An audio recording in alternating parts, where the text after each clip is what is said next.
Guys, we are back with our new analysis video. जैसा कि आप सबको पता है, हमने स्टॉक एनालिसिस सीरीज़ की शुरुआत की हुई है। उस सीरीज़ का 12th वीडियो हम आप सबके सामने लेके आए हैं 12th कॉन्सिक्यूटिव डेज पे। सो इस वीडियो में हम कोलपाल का बारे में डिस्कस करेंगे। कोलपाल यानी कि कोलगेट के चार्ट के बारे में डिस्कस करेंगे। सो इस चार्ट में क्या फ़िलहाल फॉर्मेशन हो रही है, किस तरीके से हमने सपोर्ट एंड रेजिस्टेंस ड्रॉ किए हैं, वो सारी चीज़ें आपको बताएंगे। फ़िलहाल हमने 1 आवर का चार्ट यहाँ पे लगाया हुआ है। सबसे पहले मैं आप सबके सामने यहाँ पे चार्ट्स को जो हमने ड्राइंग्स किए उसको हटा देता हूँ, सो दैट आप सबको समझ आ पाए, ठीक है, कि हमने कैसे या क्या ड्रा किया, हम शुरू से इसको ड्रॉ कर पाएँ। तो ड्राइंग्स आप सबके सामने मैंने हटा दी है। कोलपाल का सिंपल एनालिसिस वाला चार्ट है, 1 आवर का चार्ट है।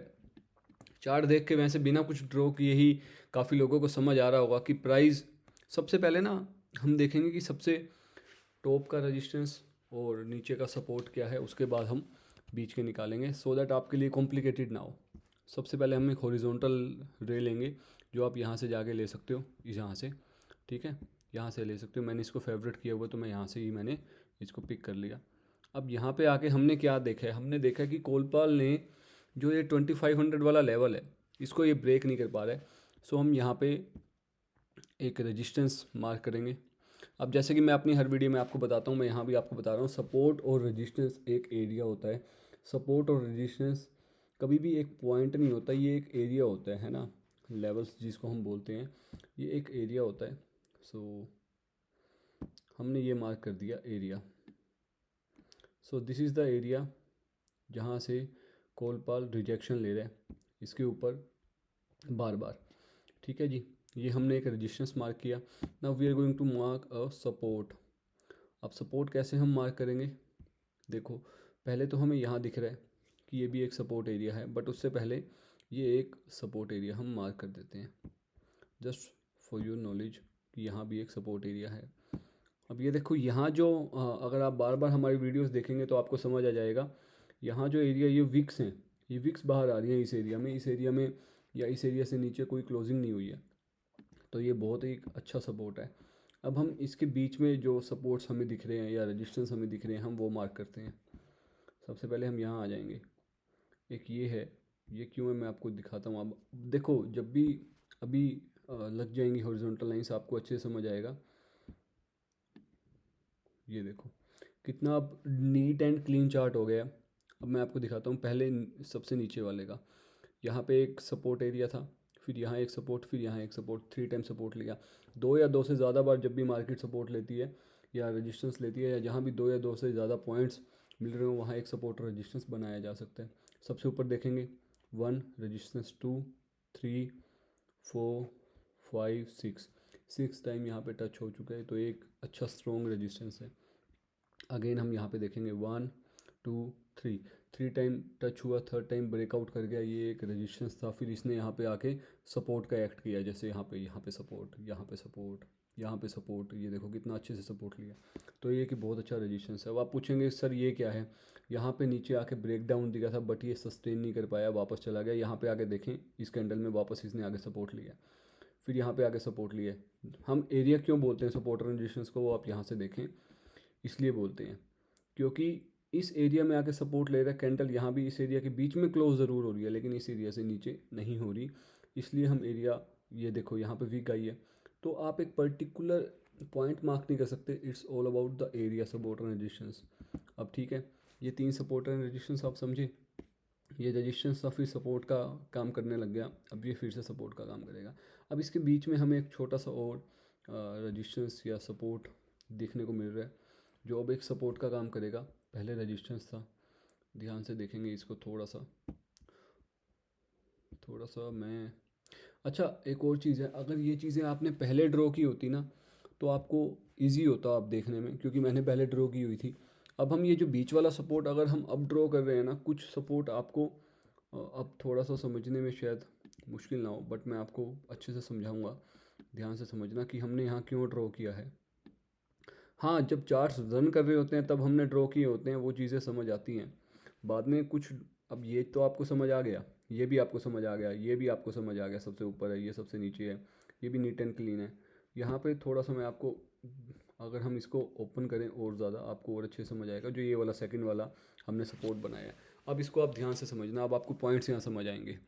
यहाँ से एक टॉप लगा, नीचे आया प्राइस, यानी कि ये एक रेजिस्टेंस बन गया, इसको ब्रेक कर दिया ऊपर की तरफ, फिर यहाँ पे आगे सपोर्ट लिया और ये एक फॉल्स है। फॉल्स कैसे हमें पता लगा कि ये फॉल्स है? क्योंकि बाद में फिर यहाँ पे आके कैंडल सपोर्ट ले रही है, फिर यहाँ पे आके सपोर्ट ले रही है, फिर यहाँ पे सपोर्ट ले रही है। तो जब यहाँ से ब्रेकआउट हुआ और यहाँ पे सपोर्ट लिया तो ये फॉल्स ब्रेक डाउन है जो हमें देखने को मिला और ये कंफर्म भी हो गया। फिर यहाँ पे आके देखेंगे, जब प्राइस नीचे आया सपोर्ट तोड़ के, यहाँ पे आके फिर इसने रजिस्टेंस लिया, तो ये मतलब कंफर्म करती हैं ये चीज़ें कि एक रेजिस्टेंस का काम कर रहा है। Resistance, support, support, support, resistance, यहाँ रेजिस्टेंस का काम कर रहा है, यहाँ फिर ऊपर गया, फिर यहाँ सपोर्ट का काम कर रहा है। देखो कितना नीट एंड क्लीन, थोड़ा ध्यान से देखेंगे तो अच्छे से समझ आएगा। फिर यहाँ सपोर्ट का काम कर रहे हैं, तो ये एरिया वैलिड एरिया है। फिर ये यहाँ पे इसने रेजिस्टेंस का काम किया, फिर ऊपर चला गया, फिर यहाँ से ऊपर जब गया था तो यहाँ पे सपोर्ट का काम किया, फिर सपोर्ट तोड़ के नीचे आया, फिर ऊपर रेजिस्टेंस का काम किया, फिर रेजिस्टेंस तोड़ के ऊपर गया, फिर यहाँ पे नीचे आके फिर सपोर्ट लिया। अब सपोर्ट लेने के बाद वापस एक बार नीचे आया, एक तरह से फॉल्स ब्रेक डाउन दे के फिर वापस ऊपर चला गया। अब यहाँ पे आके फिर सपोर्ट लिया इस कैंडल में, जो कि कल वाली कैंडल है 1 आवर की। अब हमें ये लग रहा है कि ये इस रेंज में है, तो इस रेंज से यहाँ तक प्राइस मूव कर सकता है। उसके बाद यहाँ पे आगे कैसे रिएक्ट करता है, इस सपोर्ट को ब्रेक करता है, फिर यहाँ तक आ सकता है। अब आपको 1 आवर का चार्ट हमने क्यों दिखाया? क्योंकि हम आपको weekly chart, monthly chart, daily chart पे एनालिसिस कर रहे थे। अगर आप लोग, कुछ लोग स्विंग ट्रेडिंग में इंटरेस्टेड होते हैं 1 वीक या 3 डेज़ 4 डेज़, तो उन सब लोगों के लिए आप 1 आवर में भी इस तरीके से एनालिसिस कर सकते हैं। और अगर ये चार्ट 1 वीक में या 1 मंथ में फॉर्म हो रहा हो तो आप उस पर भी एनालिसिस कर सकते हैं। इसी तरीके से इस चार्ट को भी आप देख सकते हैं, सपोर्ट रेजिस्टेंस ड्रॉ करके, ये किसी भी टाइम फ्रेम में देख सकते हैं। 1 आवर में चार्ट मेरे को अच्छा लगा, इजी लगा समझाने के लिए, कि जो बिगनर्स हैं वो अच्छे से इसको समझ पाएंगे, इजी टू अंडरस्टैंड है ना। अच्छा, एक और चीज़ यहाँ पे, ज़रूरी नहीं है कि प्राइस यहाँ से नीचे ही आ सकता है। ये हम प्रिडिक्ट क्यों कर रहे हैं? क्योंकि यहाँ पे एक बीरिश एनगल्फिंग टाइप कैंडल इसने बनाई है, ठीक है। अगर आपको कैंडलस्टिक्स की नॉलेज नहीं है तो कैंडलस्टिक्स के बारे में ज़रूर पढ़ें, बहुत बेसिक चीज़ है, आपको कैंडलस्टिक्स पढ़ने से समझ आ जाएगी छोटी छोटी चीज़ें। तो यहाँ पे एक बीरिश एनगल्फिंग कैंडल बनी है और यहाँ पे एक सेलिंग प्रेशर हमें देखने को मिल रहा है, तो price can come to this area. Otherwise अगर प्राइस यहाँ से रिवर्सल होके ऊपर की तरफ ब्रेक आउट करता है तो यहाँ से आप ये मान के चल सकते हैं, देखो 100% तो मार्केट में कुछ होता नहीं है ना, बट मैं आपको एक छोटी सी चीज़ समझाता हूँ कि एक सेकेंड, गिव मी मोमेंट। अगर प्राइस यहाँ से ऊपर की तरफ ब्रेक आउट करता है तो किस तरीके से रिएक्ट करेगा, ये रहा पाथ, ये ढूंढ रहा था मैं। अगर यहाँ से ऊपर की तरफ ब्रेकआउट करता है तो पहले प्राइस यहाँ पे आगे रीटेस्ट करें, फिर यहाँ से एक बुलिश मूवमेंट दिखाए, तब हम एंट्री के बारे में यहाँ से सोच सकते हैं। उसके बाद प्राइस की रैली हो सकती है। वो रैली कितनी होगी? जब ऊपर की तरफ ब्रेक आउट करेगा, वो हम रैली कैलकुलेट करते हैं यहाँ कितने, या इस तरीके से कि यहाँ पे कितने पॉइंट्स की मार्केट ने रैली दी थी, उस तरीके से आप मान के चले, है ना।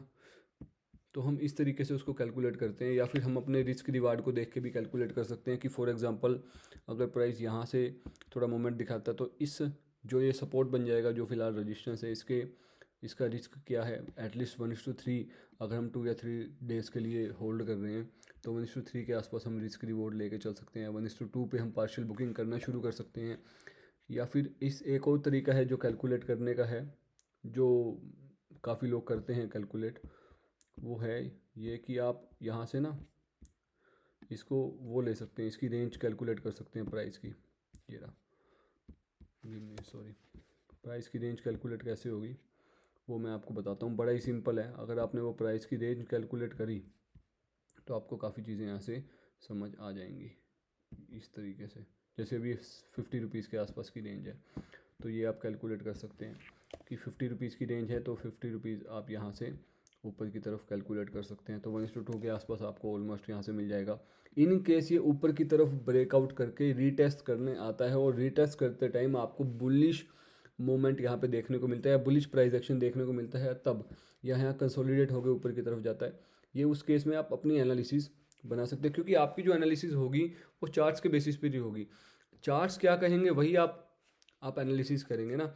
आप ऐसा नहीं कि यार यहाँ से बेरिश बना तो यहाँ से यहाँ ही आएगा, नीचे ही आएगा, ये प्रोबेबिलिटी है, हो भी सकता नहीं भी हो सकता, लेकिन अगर इसके हिसाब से प्राइस एक्शन हुआ तो आप इस हिसाब से ही ट्रेड करेंगे, राइट और रॉन्ग।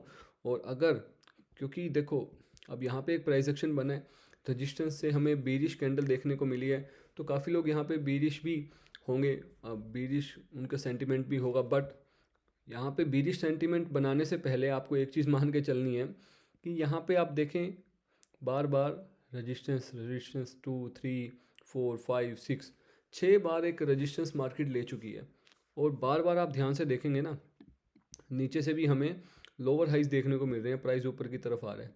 तो जब छः बार मार्केट ने रजिस्टेंस ले लिया है, लोअर हाइज हमें देखने को मिल रहे हैं, है ना, एक इसको हम बोल सकते हैं एक असेंडिंग ट्रायंगल भी यहाँ पे फॉर्म हो रहा है।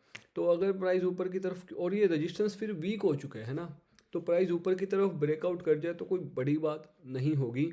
बट मेरा आपको समझाने का यहाँ पे ये प्रोस्पेक्टिव था कि जब प्राइस एक सपोर्ट और रेजिस्टेंस के रेंज में चलता है ना, तो एक बहुत अच्छी अपॉर्चुनिटी होती है किसी भी स्कैल्पिंग में इसको कहूँगा कि जब आप 2 4 5 दिन के लिए होल्ड करते हो, है ना, किसी भी स्कैल्पर के लिए एक अच्छी अपॉर्चुनिटी हो सकती है यहाँ पे ट्रेड करने के लिए सपोर्ट रेजिस्टेंस के बीच में।